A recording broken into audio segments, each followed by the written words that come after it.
Welcome, welcome, welcome, friends and subscribers to Dark Souls 2, Scholar of the First Sin Edition. This is the big one, folks. Gigantic, titanic, massive. So, what I propose is, I'll give you a secrets guide. Rather than a lengthy step-by-step-by-step guide, I'll cut out as much of the fluff as possible and just show you where all the secrets are and all the stuff that you need for that platinum trophy. So if that sounds good, let's get into the character building, shall we? Okay, once you run straight ahead to this bridge, you will notice this here, this little bush. We can go in here, notice the footsteps. I want to show you something cool.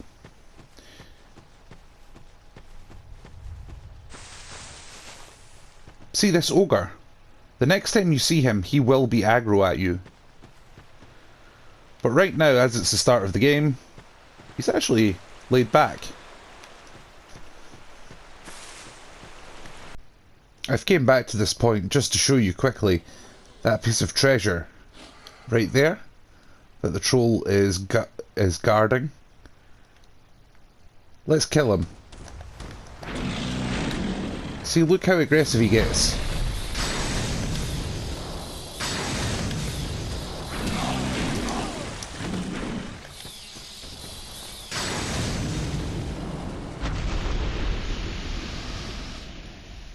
So when you do kill him, you get the stone ring,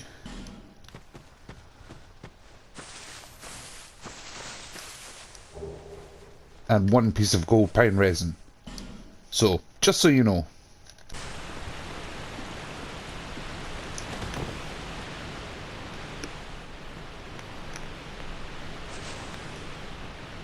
But down here on this other side of the bridge, ta-da! Stones can be used to swap with the crows.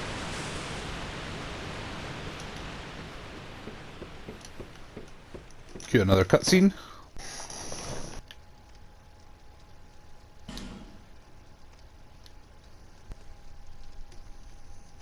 It's a human effigy.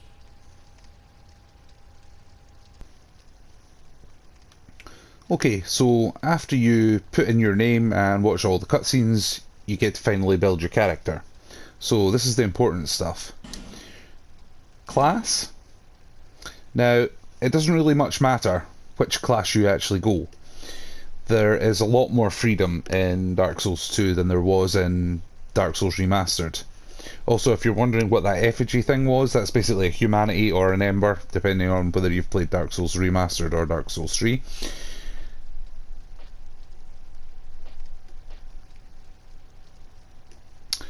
I'm personally going to pick Cleric. The reason being I quite like the heal spell. But if you're not picking Cleric, your starting gift, if you're not going a Cleric, is maybe a little bit more important. Okay, so you could have a petrified something, okay, which I will not allow myself to do, in fairness to you. I actually have a petrified something with this character. It's a bit like what you might look like later on. Anyway, I'm going to drop it just to show you how unfair it could be.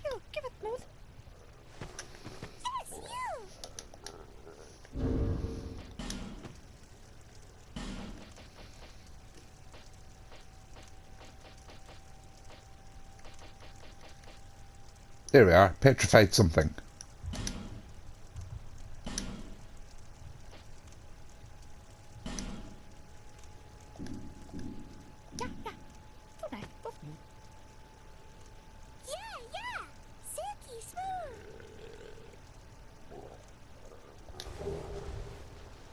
So I got a piece of twinkling titanite. So that wasn't really that great of a thing, but it could have been something like a demon's great hammer, or it could have been a lot of different things. Because this is an item that is swapped with the crows, but unlike any of the other Souls games, it's actually procedurally generated. So every time you put in a petrified something or a small silky stone. Any of the crow swaps are random. You will not know exactly what you're guaranteed to get. So I might pick this and then I might swap with crows and then I might get something better than you would get. So I don't think it's fair that I would pick that as a starting gift. Bonfire aesthetic. You could in theory take one of these and then make the bonfire at Majula +2, allowing you to get access to the butterfly outfit in New Game instead of New Game Plus, but I don't really like doing that. I don't really like having the bonfires at different levels, so I'm going to take that off the table. Seed is okay, and that's when you get invaded, you actually can use that and the enemies will turn against the invader. Healing wares is what I would recommend for anyone who is not picking the cleric class, because healing in this game is a bit of a pain, really it is. It's very, very annoying. Human effigy, sure you could take one of them, but you'll get plenty, it's fine. Life ring, it doesn't really give you enough of a health boost to actually warrant getting it. So the sensible option out of all these is actually the healing wares. That's probably the most sensible, followed by petrified something, but again that's a gamble. So I'm just going to pick healing wares because it's fair on you and it gives me a little bit of an advantage for healing along the way. Obviously the rest of the settings are all superficial. I went for a sort of Iceman kind of guy. But with regards to the starting gift and the class, none of that is really that important. The only thing that really was important was, of course, the class itself. Picking cleric, there is one disadvantage that I will talk about. The strength is only at 11, but I need actually 12 to use the mace properly, so you actually have to use it two-handed at the start of the game. But besides that, everything else is pretty much good, and we are ready to finalise the creation.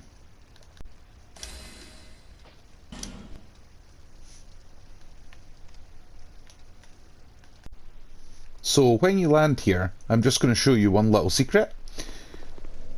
Up this staircase here, once you reach the top, this box here contains one human effigy. So you have that.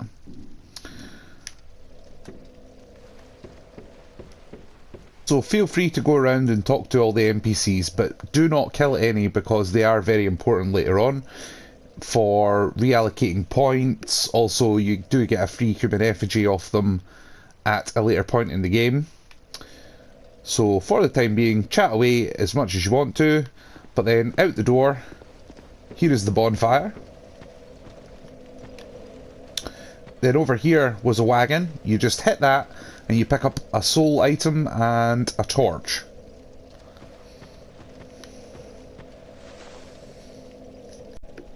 Before we end this introductory video, I just want to mention a couple points.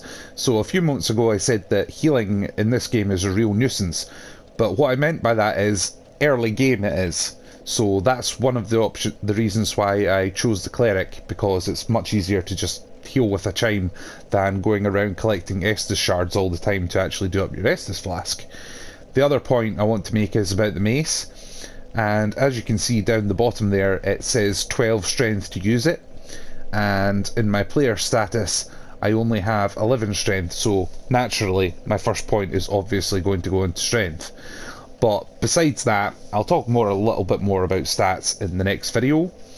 But for the meantime, I just want to say thanks for watching, and if you keep watching the videos, you keep subscribing, then I will keep making them. Until next time, friends, ciao for now.